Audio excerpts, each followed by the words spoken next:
आठही काठ के कोठरिया हो दीनानाथ रूपे छान लागले केवाड़। आठही काठ के कोठरिया हो दीनानाथ रूपे छान लागले केवाड़।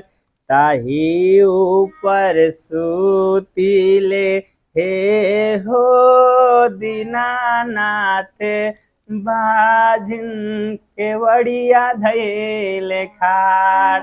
ताही ऊपर सुतीले हे हो दीनानाथ बाजिन केवड़िया धैले था।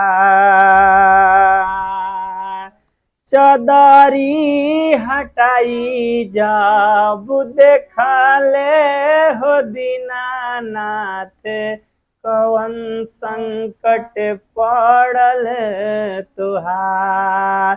चदरी हटाई जब देखले हो दीनानाथ कवन संकट पड़ल तुहार।